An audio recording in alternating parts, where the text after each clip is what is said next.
Good afternoon, everyone. We do apologize for the delayed start. I am Press Secretary Philomena Robertson. Thank you so much for joining us for this live press conference, which is hosted by Prime Minister and the Minister of National Security, Dr. the Honorable Keith Mitchell. As you are aware of the situation that we currently face with COVID-19 and the additional measures announced last evening, the Prime Minister is here today to speak to you further on this. Without any further ado, Dr. Mitchell.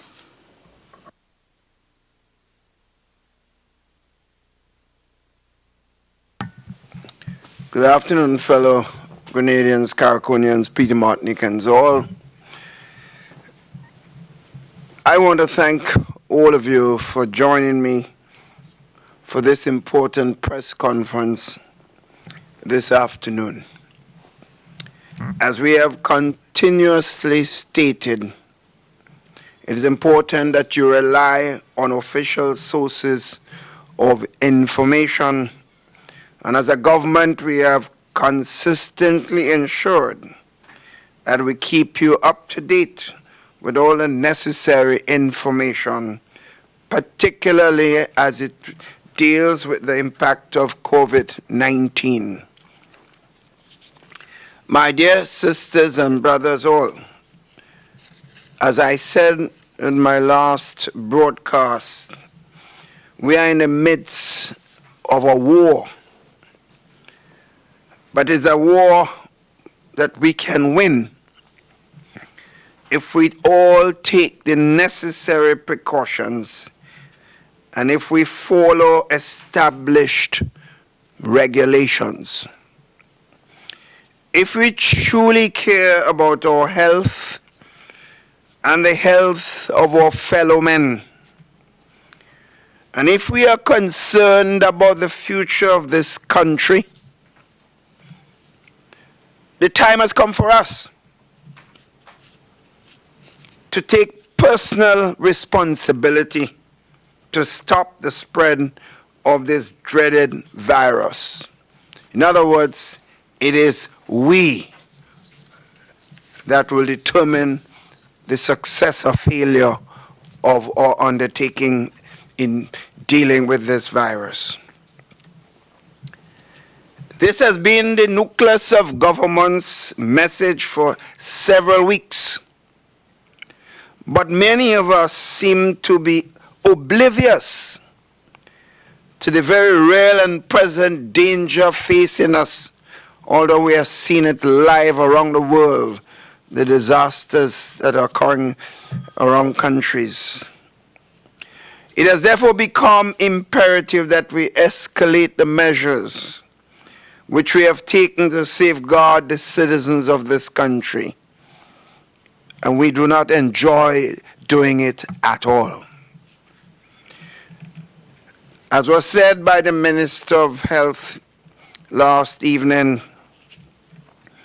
effective tonight, March 30th, at 7 p.m., a 7-day curfew will be imposed. It therefore means that all persons, and we mean not exceptions, all persons are to remain confined to their homes, inclusive of yard space. The exceptions, of course, are given in the regulations. This measure, similar to those announced previously, are intended to eliminate the potential for the community spread of the coronavirus. In other words, my fellow Grenadians, it is to protect you and me, to protect our family, to protect all of us. These measures are about public health and public safety. And in effect, it's about the protection of the entire society and our future generations. There are few exceptions to this mandatory curfew, and these are outlined in the regulation will be shared with you via of government information service and other media. If you do not have any medical emergency, you should be at your home. If you are not an essential worker, you should be at home. The curfew will be strictly enforced and all citizens are encouraged to comply. The Royal Grenada Police Force will adopt a zero-tolerance policy for breaches and failure to comply, and that will be dealt with to the fullest extent of the law and the protection of all of us. Sisters and brothers, we understand that these are very difficult times. This situation, it is not easy for any of us. But we have to arm ourselves the best way possible to get through this crisis. None of us have been prepared properly for what is taking place. The long and short of this pandemic is that the longer we take to adhere to the advice of the experts and the regulations issued by government, it is the longer we will be in this situation. And as you know, fellow Grenadians, as a scientist myself, I believe in science. Those who do not want to believe in science, I feel sorry for them. All borders have already been closed to incoming passengers. Therefore, we must do everything possible to contain any potential spread of this disease that is already present in our communities. The health experts continue to work on a contact tracing so that we can contain any possible spread. But this is not a battle to be fought by a select group of persons. All of us must fight it together, from captain down to cook. It requires us all to be in this battle so that Grenada can win this war on COVID-19. The current situation is not merely a health crisis, but it is one with significant economic implications across all levels of the society. Business persons, workers, those who are already vulnerable, even the coffers of government are impacted by this crisis. Government has already announced a preliminary economic stimulus package, and we continue to examine ways to maintain the economic stability of this country. We are now working on the implementation process for effecting this economic stimulus package. In addition to the measures announced locally, there are some external sources of funding which we are tapping into to help us through this important crisis. Some of these have already been announced and we will continue to update you as these are finalized. Some of us, including myself, have to be working night and day, not just on what we have seen locally, but also in touch with international and regional financial and other institutions to get the support necessary to confront this important issue that we face. I assure you, therefore, sisters and brothers, that we continue to lead from the front. You may not see us as often as you would have liked, but we continue to work in the interests of the country and its people. I hear some people say they don't see the Prime Minister enough. Well, if you see the Prime Minister too much, you should get very worried for him. Prime Minister, like everybody else, must contain himself. Just this morning, I chaired the weekly meeting of the Cabinet, which was held virtually. That means through electronic means, through computers, those of you know. And we continue the business of government, discussing our options and making critical decisions as we have to do. The COVID-19 situation continues to be at the forefront of discussions. And the newly established economic and health committees have been hard at work executing their respective mandates.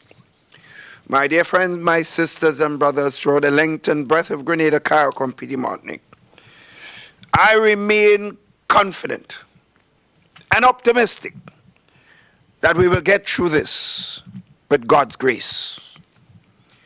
We can beat COVID-19, but it requires a collective effort. The question is, are each of us prepared to fight for ourselves and for our families and for our country? This is an important question. Each and every one of us must play our part in stemming the spread of this dreaded disease in our country. It is possible. We can do it. And we will do it, I'm confident. We simply have to work together on that single objective. I'm sure that those of you journalists who are present here ask questions today. I look forward to those questions and the answers that I will be giving to those in the best way possible. Of course, with me here on this important press initiative is the Minister of Health, who has been at the center of activities leading the fight to confront successfully this dreaded virus. So I want to thank you all and look forward to your questions. Thank you very much, Prime Minister. We have just a couple of journalists in the room because we do have to observe the social distancing protocols. So I now invite those present to identify yourself and your media house, and you may pose your question to the Prime Minister. As he has indicated, and as you can see, the Honorable Health Minister is here as well. So if you have any health-specific related questions, you may direct those, if necessary, to the Minister. Pleasant good afternoon, everyone. Mr. Prime Minister, Minister for Health. I want to start, with the Minister for Health, since it is an issue that is basically right now still ongoing. Despite your very strict warnings, your latest announcement for people to not gather and so on, up to today, we've seen large crowds throughout the country. What more can be done and said? You know, that is a very good question, and we have gone the distance to educate people on it. And even if we didn't, all of the cable stations have been doing so for weeks. And as I said in the speech last night, we're seeing the hospitals full. We're seeing what's happening to first world nations.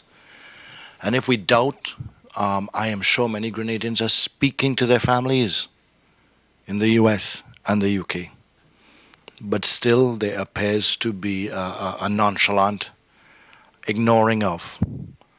And maybe I need to describe it differently, that consider the last couple of days, and today particularly, that yes, the supermarkets and gas stations and shops are open.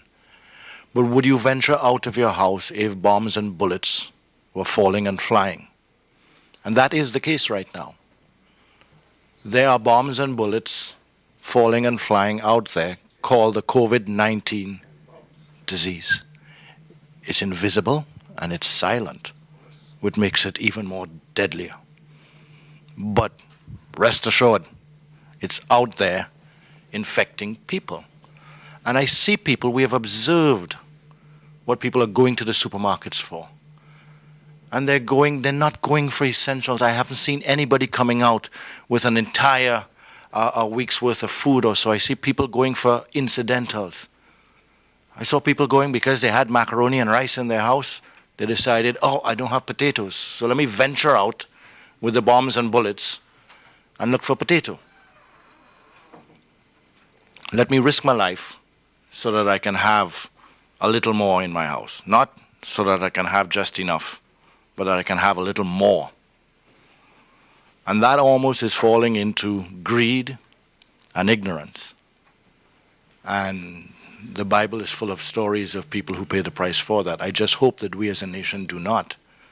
But we do need to recognize that this is upon us. We cannot expect to be any different from any other nation. If we as a people make the same mistakes, we as a people will get the same results. So I don't know what more we can do. I think we have done as much as is possible, which is to tell people stay in shelter, stay in their homes, observe the protocol, do not leave unless it is an emergency. And I want to repeat, while we've said you can leave for food, I really want to ask the Grenadian people, do not leave unless it is a food emergency. And not just that you need some more ice cream. Do not leave your houses unless it is a food emergency or medical emergency. And you will have done your part to keep your household safe and your nation safe. Minister Steele, Andre Donald, Real FM. You spoke last evening, and you did indicate that tomorrow, which is today, that we'll be getting some information in relation to supermarkets that will be open and when they will be open. Are these regulations ready? And if not, when will we be hearing about them? The regulations have been circulated as we speak, as we've been sitting in this room. The reason for the delay is the Attorney General wanted to make sure that while we were prepared, or I was prepared to release what the regulations had in principle, legally we're supposed to circulate the actual document. So that has been circulated now. We are also in the process shortly afterwards, probably immediately after this, to be circulating various synopsis or smaller versions of, abridged versions of what is different from the last set of regulations. You also spoke, Minister, about still sticking to the regulations. How dynamic is it going to be in relation to village shops? Well, we are a unique society from that point of view, and therefore, yes, we have to, as a government, find a balance between minimizing movement and making sure people have access to food. So most of the villages have village shops, and that it's a question of, do we make people walk further distances and some people can't, or do we make sure that literally every village shop is supposed to be open and trust the discipline of the people? We trusted the people at the polls, and we have no choice but to trust the people in times like this too. So most, if not all, of the village shops would be open based on the prescribed hours, in order to have people expose themselves as little as possible and for a shorter distance as possible, and hopefully only maintaining that for an emergency. That is the choice we have to make, Prime Minister.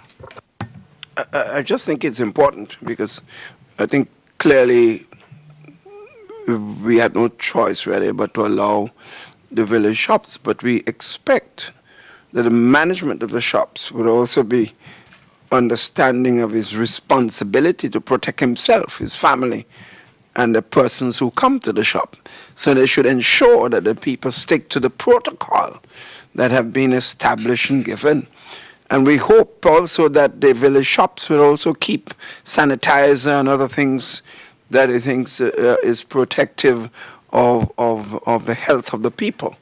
So we expect to see some of us taking steps to be as responsible as possible. So that's not only left up to the consumers, but we also believe those in ownership of the shops and small grocery stores should be very responsible also. And the point I really want to make also, in addition to the question the sister asked the minister a while ago, is that if the limited state of emergency had the effect that we wanted, we would not have to go to 24 hours, you know.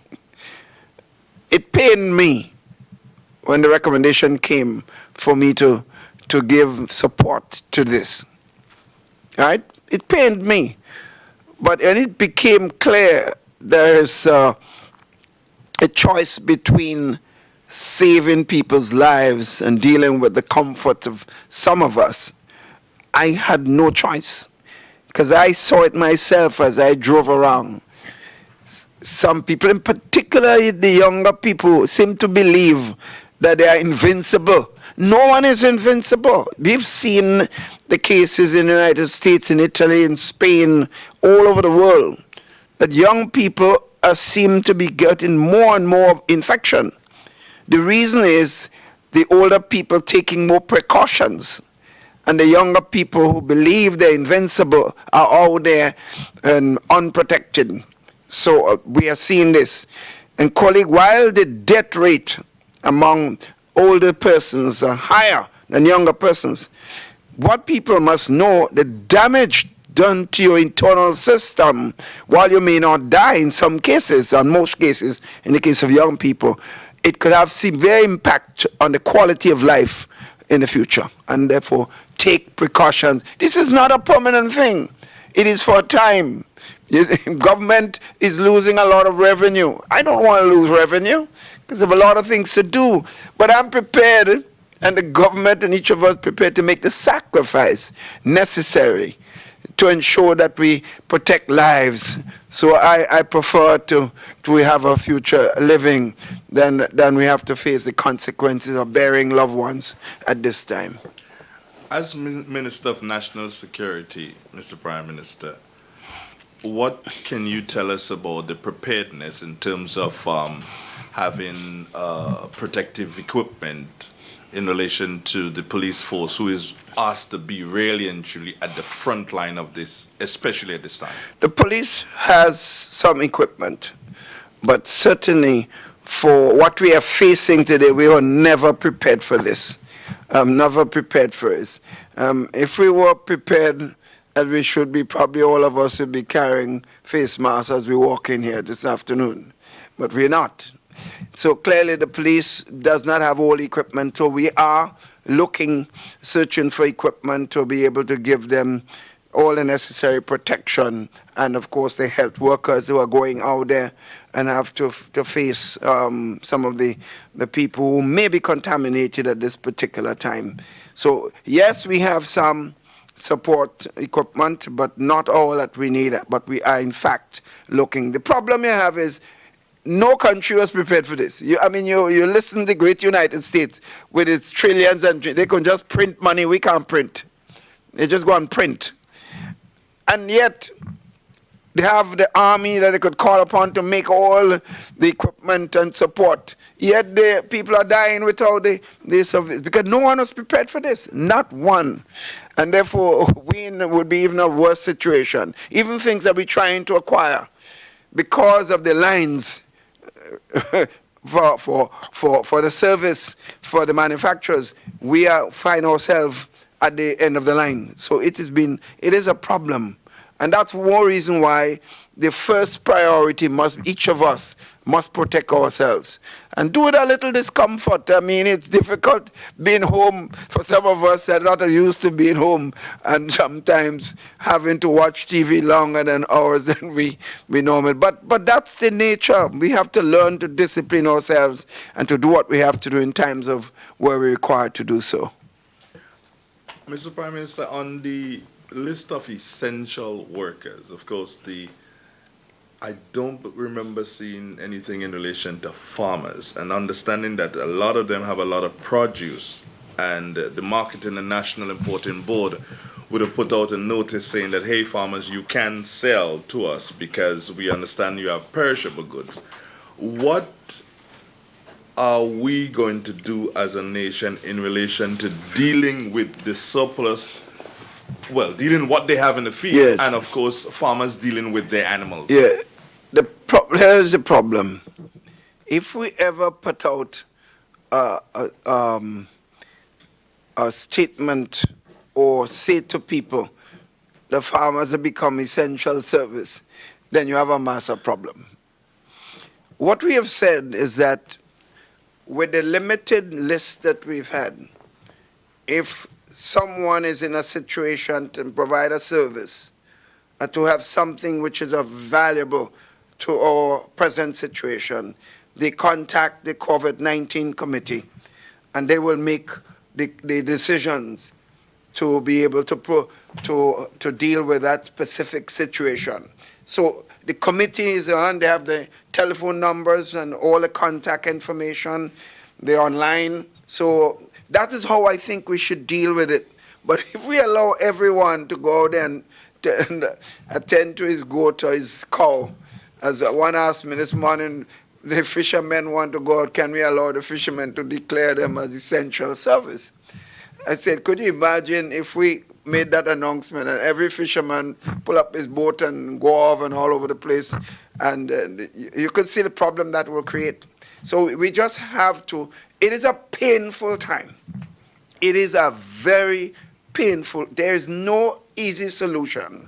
Some people have been advocating close down the whole country, you know. No, and 3-4 weeks ago, close down the whole country. Yeah, we could have, you know. What about people? You see, some of us are not responsible, you know. We have no accountability to give. So I could say anything, especially if I'm in opposition, the easiest thing to run my mouth. But to take responsible position, which is what you expect a responsible opposition person. In this time, there should be no politics. No politics at all. I would make any decision I have to make now and face the consequences of losing votes, saving lives. My main objective right now, save lives. I'm not interested in votes. Now, the time will come when I would use votes as a priority. This is not the time.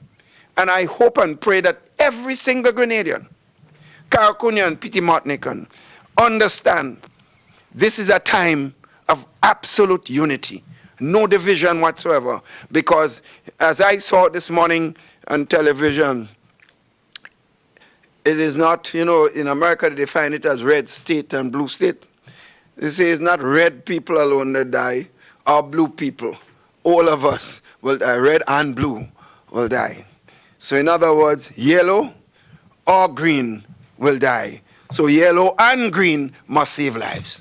Well, you speak of yellow and green, Mr. Prime.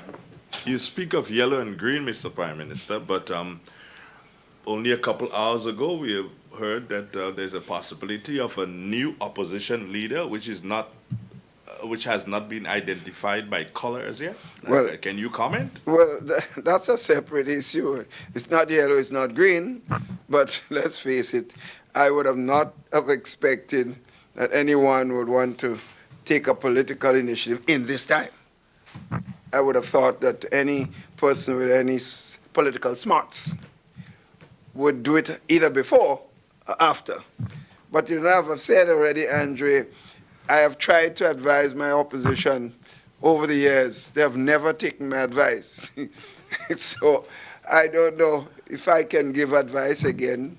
And if my friend would have asked me, I would have said, do it after I would have offered good advice, but that's the nature of life. How cordial was the meeting with yourself and Ms. Bernadine, and what came out? It was a cordial meeting. We did put out a release, which was in a release that the leader of the NDC agreed to, you know, and what I don't understand is to hear some of our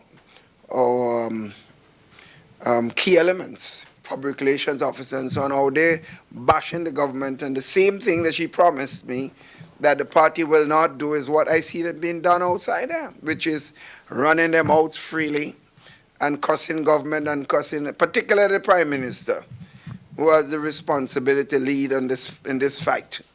So I don't understand these people, but they can only do what their personality dictates, and it's unfortunate. Someone said to me there was a program on Sunday. I hope it may not be true, but the so-called heartbeat, and I heard that we are being accused of bringing Chinese plane in the midnight, as if I decided to import the virus through China. Strange enough, strange enough, as we have always said, private planes have consistently come in at different times. And there were no one who came in here who had left China within 14 days. But strange enough, all the contamination that we've had so far, not one from mainland China. They were all from our favorite spots, UK and USA, and one case in Canada.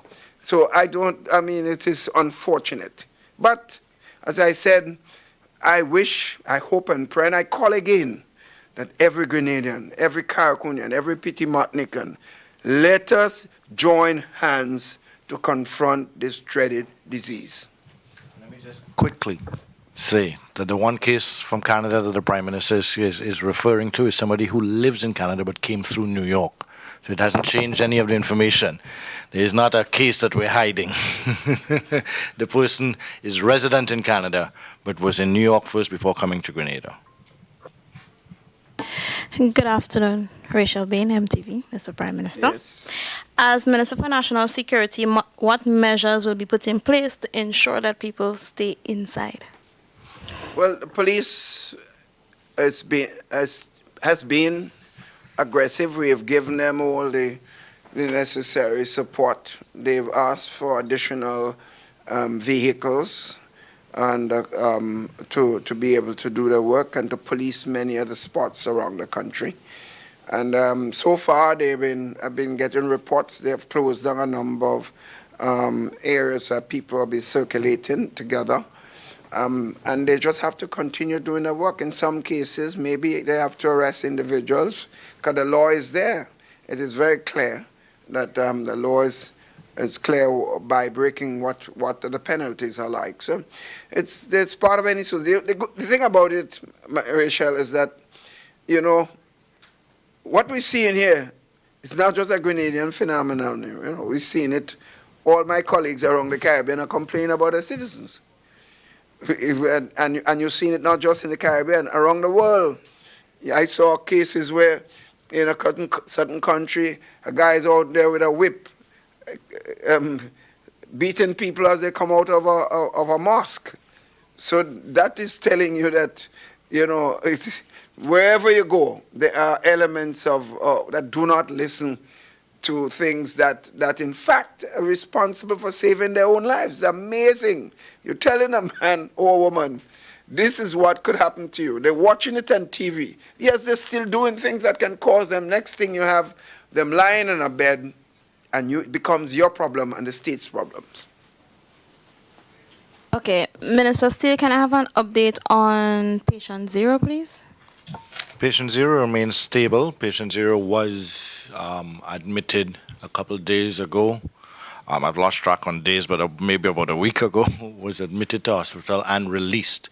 Now, I know that has raised some questions, and let me explain exactly why that is the protocol or procedure.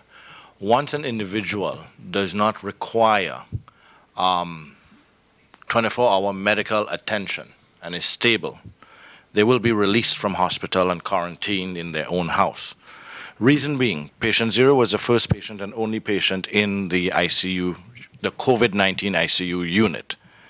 Once patient 0 remains there in stable condition, we start burning through or continue to burn through PPEs. We have to have our nurses there 24 hours a day to monitor somebody who is in stable condition and could be home. So that's why the individual was transported by hospital to their home, where they are being monitored and the entire property is being monitored, so that the very nurses can get some downtime, one, and two, that we don't burn through the PPEs, because every time they enter the room, to leave the room, they have to discard those PPEs, and so that we save those PPEs for when we actually have an emergency to deal with somebody, a medical emergency, in other words, to try and prolong or save their life, because they are truly in need of an ICU treatment. Okay, Mr. Prime Minister, are there any platform or avenues where a person can report any issues against police, such as abuse of power? Certainly, the commissioner certainly is the one you would want to appeal to, and he has his contact information. That's public information. And certainly as Minister of National Security, they can certainly send information to the Ministry of National Security, and I would certainly get it. So they all give their information to the parliamentary representative or any person of a certain standing in the community. Make sure they get it, and make sure it reaches us, and we will deal with it accordingly. Because while we give the police the responsibility and the power to do certain things, we do not give them a license to mistreat people in any way whatsoever.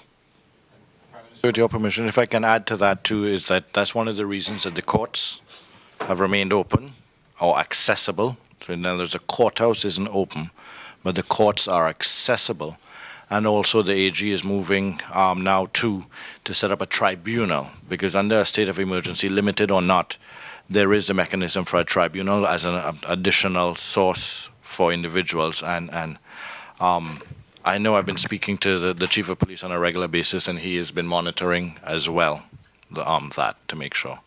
Minister Steele, you spoke of patient zero and others being monitored. Qualify that statement.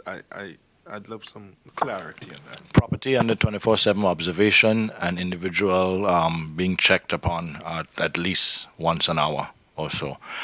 It depends on one, the risk analysis, so the age of the individual, or pre-existing conditions or so of the individual, how regularly the individual would be monitored by medical personnel. But there is not going to be a regular entering of the property or so by medical personnel, again, because of undue risk and use of PPEs.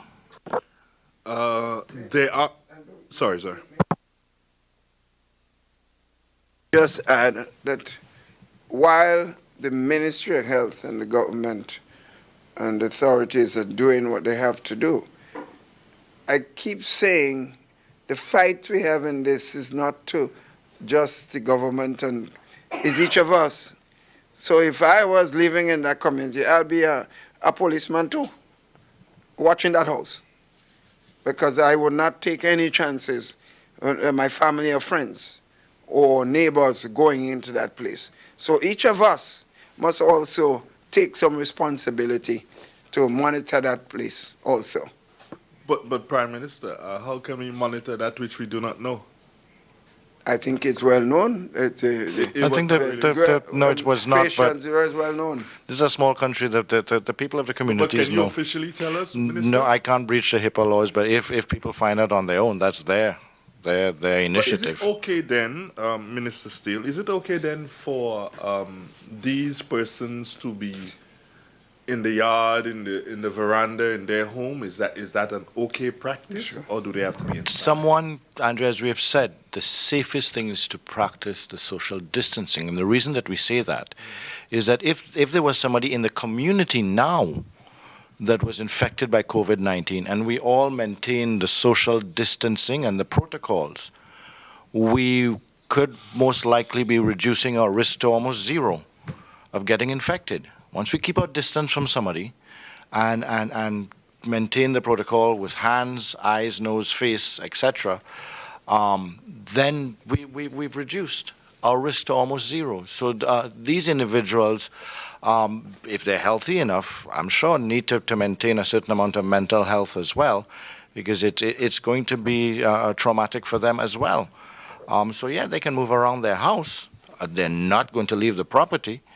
And we're going to make sure that nobody goes there, but it's putting undue pressure on the country. Because, for instance, let me put it out to the nation now.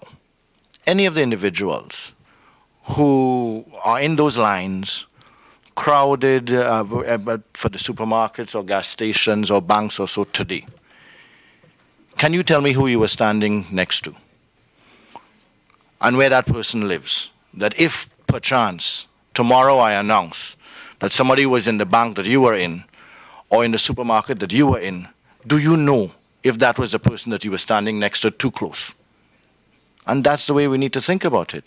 And then there's some people, I'm sure, that have done supermarket, bank, and gas station, and pharmacy, and as much as they could do today, although they've been doing it for the past couple of days. So if we announced last week that somebody last week was positive and was in this bank and this supermarket, and so can you tell me, if you were there, who you stood next to, whether you would know whether you were next to that person? That's the kind of thing we need to be thinking about. Once you practice the social distancing, you're removing your risk. And once you keep yourself, and I'm stressing in between, you know I want to use an adjective in between there, once you keep yourself at home, you are going to be bringing that risk down to zero. A lot of times we talk only about those who are doing things that we don't wish them to do, but I took the opportunity sometimes just drive around the country in an unmarked vehicle, and I was amazed that in some part you meet 3 or 4 young men on the block, but you see them 6 or 8 feet apart. Some were obviously doing exactly what we tell them to do. All right? But on the other hand, you pass some other areas where they all bundle up together as if they're in a party. So we need to just realize everyone must do it. Although most might be doing it, it just takes a few to infect a lot of people. Mr. Prime Minister, manufacturers who may want to do different things to assist the health sector. You may have someone wanting to make hand sanitizer to donate some to the health sector. Are they considered to be essential workers?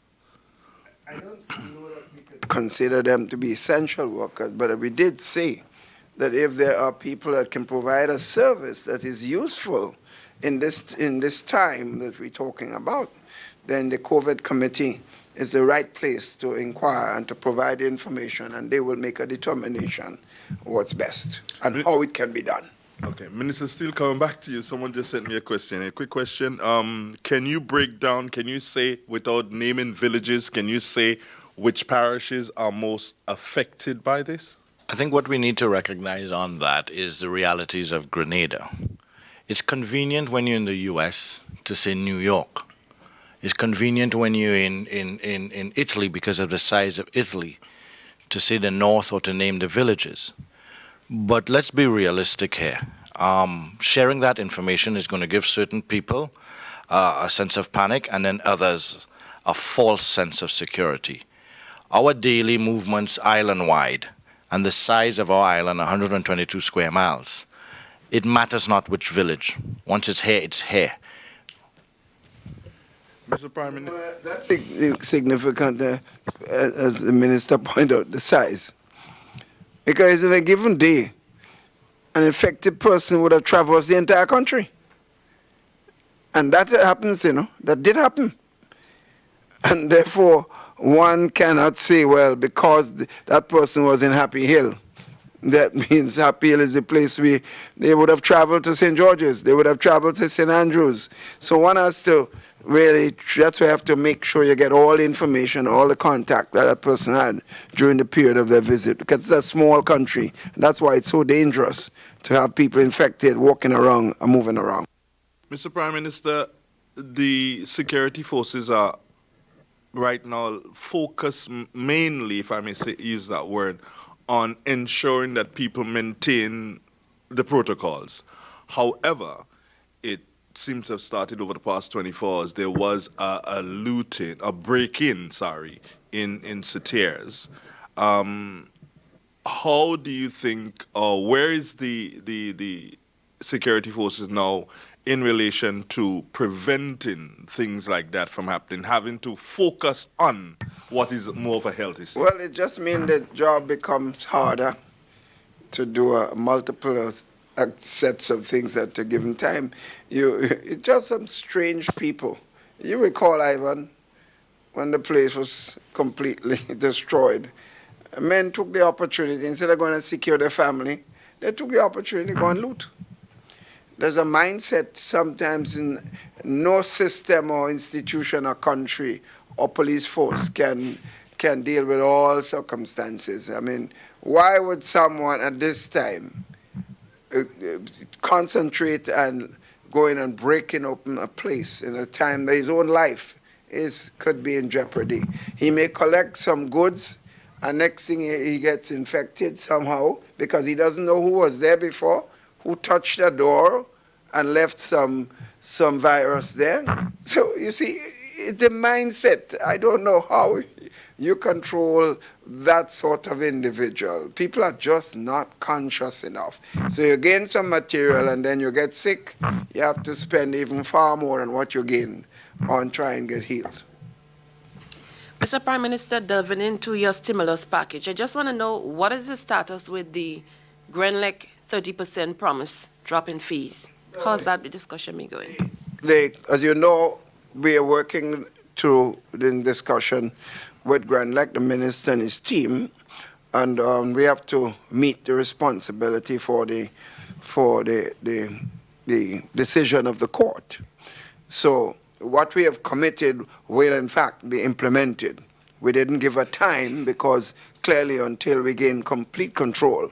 So in other words, we have promised the bills of March, April, and May would be reduced, but we couldn't tell them it would definitely come at end of March, end of April, or end of June, or end of May, sorry. But that's a promise the government has made. When it will come, we can't say until we have complete control of the company. As it relates to essential items, I know discussions continue as the situation change. Yes. Is there any plans to looking at reducing VAT on essential items, supplies like food supplies and so on? Not food at this point in time, because government is, as you know, is taking initiative to provide food to the vulnerable, and we've taken decision to pay workers and all sorts of things right now. And the money has to come from somewhere. And as you know, since VAT is the only main source of income, because we removed, remember, personal income tax was removed years ago, and we just raised it to for $36,000 and more. So if we go and cut that out, that means we cut all revenue out. We won't have money to help anybody. So we can't. That's why people have to understand when some people are making statements that we could.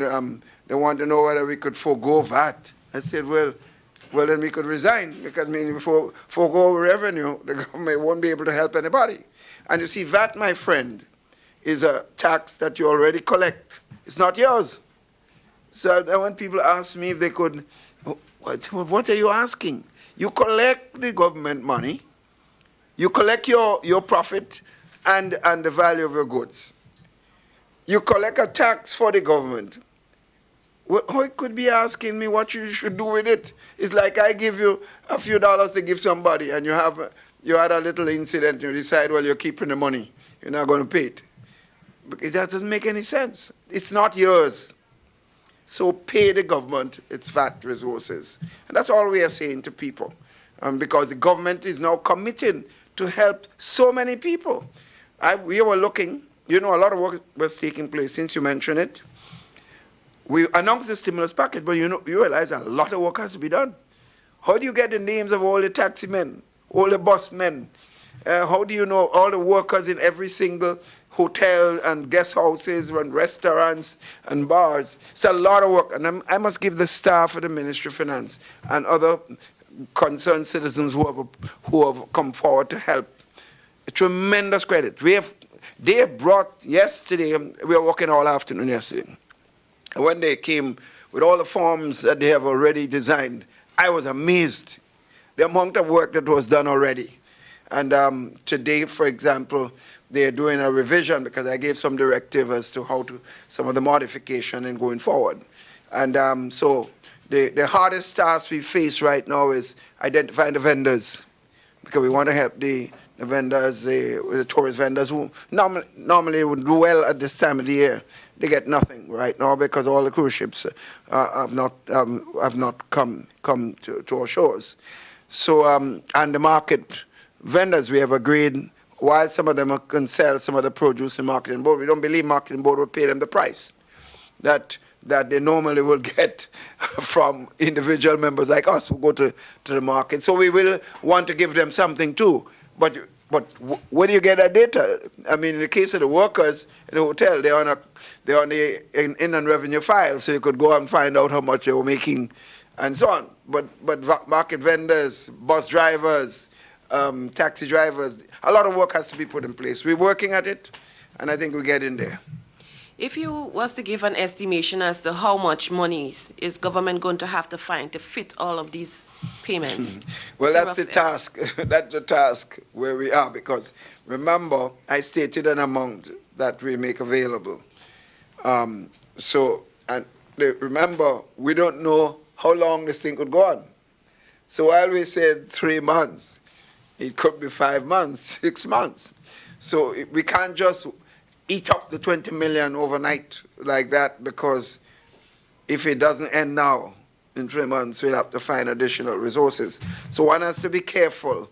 So for me to say now how much it will cost us, first of all, I have to decide how much of the wage, what percentage of the wage of an individual worker will we support?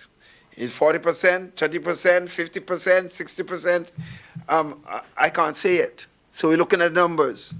And what is the NIS contribution to each of those workers who are now unemployed? Because they have a role too. So we believe, that's why we said, a combination of NIS, the government, and the employers should join hands together to make sure the workers are not marginalized. So it's difficult, my friend. All I can tell you is a substantial sum of money, and it's going to be a lot of resources.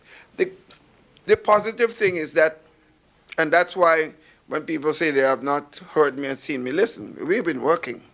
And remember, it's the Prime Minister and Minister of Finance that the international institution will work with. And because, fortunately for us, we have been so successful in our structural adjustment program and meeting our fundamental responsibility to managing the affairs of the country, and being fiscally prudent throughout the last 6 years and so, we're in a good position, better than most countries in the region, to get the kind of support necessary. So it's looking good that we'll get some significant support to help us, but even then, we still have to find some local to support it. So we will be announcing soon, because at the first of the month, we have to start preparing. We hope by the 20th of April, we should start paying checks to those individual persons.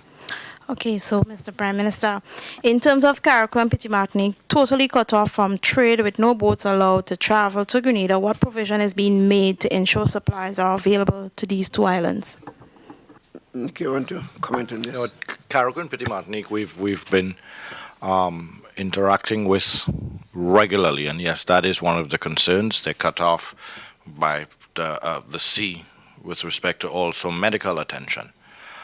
So part of our team has direct representation from Carriacou and Petit Martinique, and I speak to Minister Stewart, Matthew Stewart, at least once a day on some of the various issues. There is going to have to be some sort of accommodation in the next couple of days or a week or so to restock Carriacou in the same way that we've made adjustments for distributors to restock the shops and groceries here. And also, for instance, this special accommodation, while we've said no inter-island travel, we do recognize the interdependency between Carriacou and Petit Martinique. So that in itself is allowed, while we're trying not to have Grenada Carriacou. It's not to make people suffer, it's to protect Carriacou. That should this break out completely in Grenada, my true hope is that those who may be complaining or concerned now in Carriacou about getting access to food would be extremely grateful that we had cut them off, so that it's not widespread infection in Carriacou as well. So that's the balance that we have to find. Every single one of the exceptions that we have to make creates a source of possible infection. It's interesting you ask this question, because the two things I've heard from Carriacou at this point, and they have a problem on water, the desal plant being down, which has to be dealt with. And the Minister of Public Utilities, they're working on that. But you know, they haven't talked about food. What they say is, you all don't bring up all your infection up in Carriacou. That's their main concern. Grenadians keep you thing down there. So they're more concerned, which is, to me, it should be fundamental. They are more concerned about not having any infection up there. Yeah, which is interesting. and the border to the north. They're more concerned about their border to the north of St. Vincent or so than anything else, and also their questions have been based on medical response and medical ability, and as we have said, there are quarantine facilities identified in Carriacou, but should somebody be COVID-19 positive in Carriacou, the arrangement is made to transport them to the general hospital here. Questions have been asked as to why can't we send a ventilator up to Carriacou. Yes, we can. We have enough now on island. But the ventilator needs a specialist to intubate, in other words, to shove the tube down. And that is what is of limited resource. That's why we also got the Cubans to come in as well. And we're most grateful to the government and people of Cuba for being able to send at a time when everybody else in the world, and Cuba also should be saying, let me make sure I have enough doctors and keep my doctors. Cuba is able to send their doctors to other hotspots and also to countries like us to say, hey, let me help you, my brother, that they are truly our brother's keeper. So I'm grateful to them for that as well, and they have assisted significantly. And we have asked for more doctors and nurses. And it is my expectation that once we get those doctors and nurses here in time, that we would be able to have a doctor up in Carriacou that would be able to intubate and therefore be able to send a ventilator up there. The challenge right now is that there's a willingness on the part of the Cubans, but logistics. There are no possible flight routes, so we have to look and see how we can coordinate with the other islands, and so to charter a flight if possible to bring more doctors in, and similarly with supplies. The very same China that certain individuals in Grenada scorned is our source now of PPEs and other things like that. And right now, I would love to be able to get that plane that they criticized to come to Grenada now to bring supplies. Okay, so Mr. Prime Minister, will there be further considerations to curfew if the objective is not met?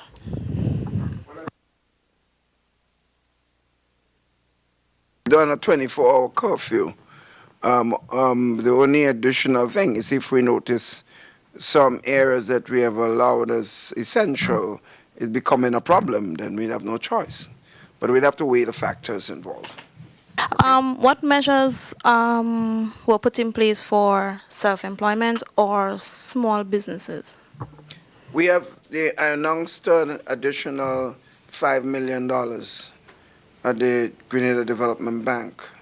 But that could be more the recovery stage, because businesses are not operated now.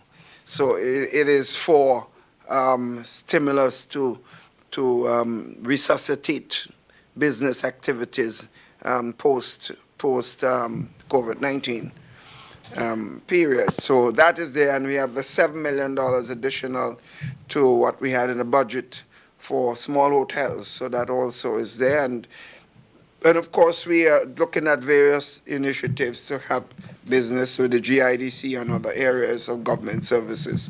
So it's going to be a tall task for all of us, but as we go forward, because we believe small businesses is a key factor in economic development, so we'll have to do everything possible to encourage them to recover after this exercise.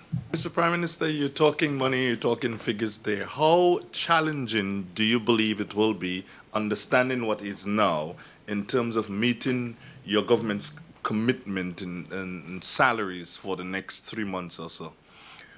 Well, as I said before, because of the way we manage our business, we are able, if we do not stretch ourselves unnecessarily. That's why when the sister asked the question, when Sharon Blackman asked the question a while ago, how much money, we say we in the process of going forward, Sharon, is that we have to look at what our commitments are in the next few months in terms of wages, because one thing the government has done, we are not sending home one public servant, so people are working with government. So we have a full salary commitments to make in the public service. So we have to watch that, and we also have to realize there's going to be an increase in needy assistance support, because this situation would have marginalized more people and we will see poverty increasing. So we must have increases there. In the area of health, we might see more health-related problems, so we'll have to have additional resources there. So we have to look at projection in so many other areas for increases, not decreases, increases. And don't forget, we have the debauchers who have not had a day work for the year yet. So we have to plan for them also. And you're talking hundreds of people who continuously need government support on the roads throughout the length and breadth of the country. So as an overall, to answer Andrew's question, I'm confident that if we do what we have to do and Grenadians are reasonable and no one expecting to have government to support them unnecessarily, then I think we'll be able to do it. We'll be able to meet our responsibilities. Okay. Minister Steele, two things. One, somebody just said that they've seen a different side of you. I don't know what they mean by that. But my question to you is, any new cases, and have you sent out any new tests that we supposed to be hearing of pretty soon? No new cases. Yes, we have sent out new tests, and the RSS aircraft passed in today again, but it passed in today this morning. So we're in discussions to see if we can get it to pass in again this evening. In terms of a new side of me or different side of me, look, rest assured, all of us, the world around is going to be a different place as a result of this. So I can't expect to be any different, all of us.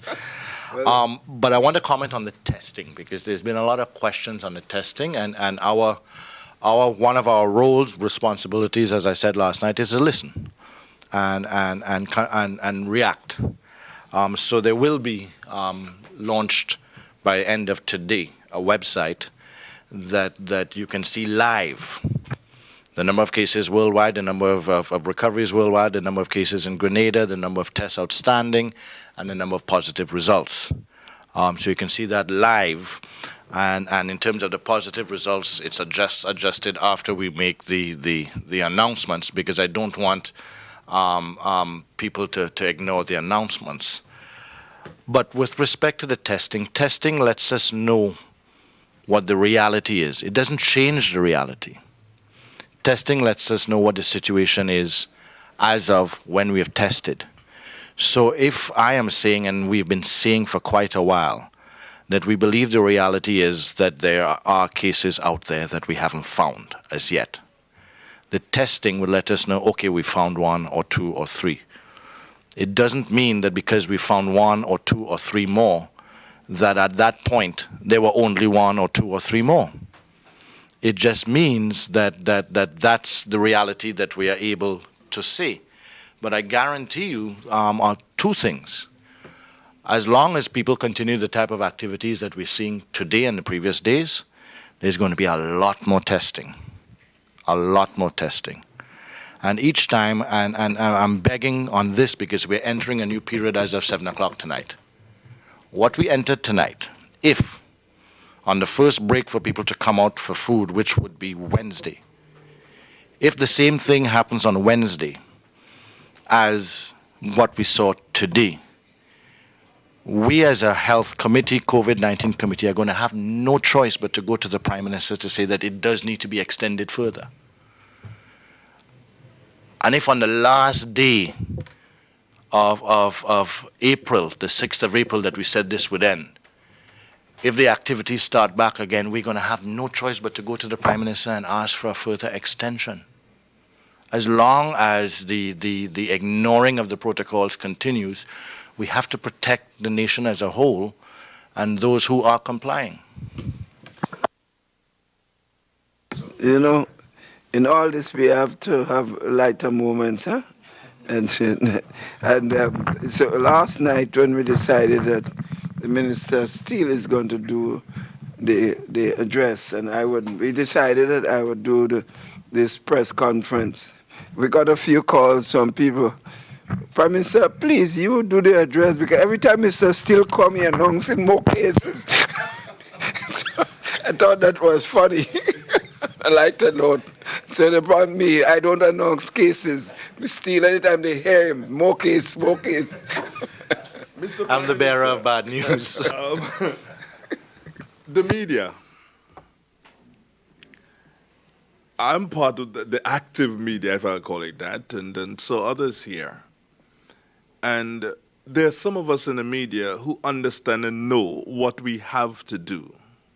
But there are others who may not necessarily be doing what they ought to be doing at this particular time. Is there anything that gives your government the authority to mandate to all media houses, be it television, be it radio, and of course newspaper, to do what they ought to do at this time?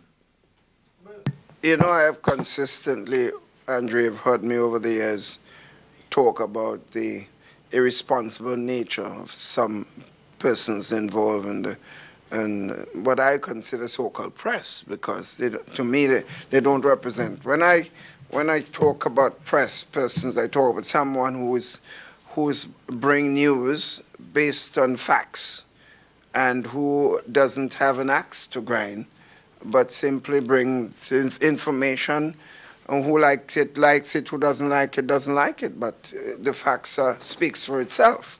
But when one twists every issue against an individual or group of persons, I think you've reduced yourself to a non-person in the media, because you are propagandists, you are someone with an agenda, and to me, you're not effective. And when you bring news that is slanted against a group or individuals all the time, then you lose credibility, because it is clear that you are not bringing news, you are just trying to hurt an individual or group.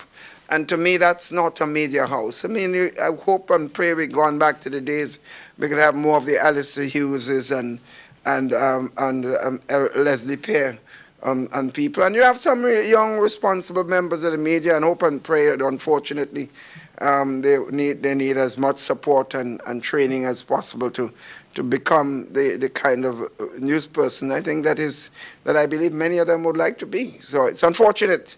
But I always say, Andre, this to members of the press who have done, for example, against me, 25 years of attack, and I keep winning elections. I say to them, I mean, aren't you tired? You know, if you're doing something against an individual every day and they keep beating you, then why aren't you looking at another approach to do it? But I don't know. There's a certain media person, whenever they see me, they run. And I know that politicians usually run from media people. I don't know media people that run from politicians. But so guys, Yes, PM, you can give a concluding statement. Just want to thank you all for this. I think we, as I said before, we are in this thing together. I want to take this opportunity to compliment Minister Steele and the COVID-19 committee. His John Charles and the PS in the Ministry of Health and all the staff in the Ministry of Health, the nurses and the doctors who are exposing themselves in this crucial time. And of course, Dr. George Mitchell, who's come back on as the COVID coordinator, helping to deal with some of the problems. I just want to compliment them and to compliment the nation as a whole, the public servants who are coming out now, even now under a state of emergency, to ensure that people get paid, because we can't ask everybody to stay home, because the Accountant General's office must continue. The finance officers in every ministry, the PSs have to be on, not necessarily every day, but they have to be there. And the work of the government continues, because they have to support services throughout the length and breadth. So I want to take this opportunity to compliment all of them. And I've seen some people that step up to the plate who probably never did that before consistently. And that's good for the country, that we've seen patriots when they are needed to come forward and give the service. So I want to thank all of them, and to thank my colleagues, ministers of government. I mean, some of them, because of where we are not able to meet physically, and some are complaining that they feel a little left out. And I understand it. It's, as I told them this morning, this is a tough time. None of us bargained for this. I can't say that I've been perfect in this or gone the best I could be, because I never prepared for this. I was never, and I'm 30-something years in government. And if I was never prepared, I could imagine what a young politician going through at this particular time. It's probably the worst time to be a parliamentary representative as far as I see it. But maybe it's a noble time in another way, in the sense that it shows us what service is all about, what commitment is all about, what love is all about, what care is all about. So I want to thank everybody for this important time. I look forward to continue to share with you on a more regular basis. Hopefully, we won't have this thing continue too long, so that we can go back to business as usual. But I cannot speak like others in the international community that predict that it will be the end of. I can't. Thank you, guys. Thank you very much, Prime Minister, for being present with us here this afternoon for this live press conference, and for bringing us the consistent supply of information from government. Minister Steele, thank you so much for your presence here as well, and for the information that you shared. I am Press Secretary Philomena Robertson. Grenadians, let us all continue to do what we are supposed to do as we go through this crisis. Social distancing ought to be the key words. And remember to please comply with the regulations that have been instituted. Thank you. Okay.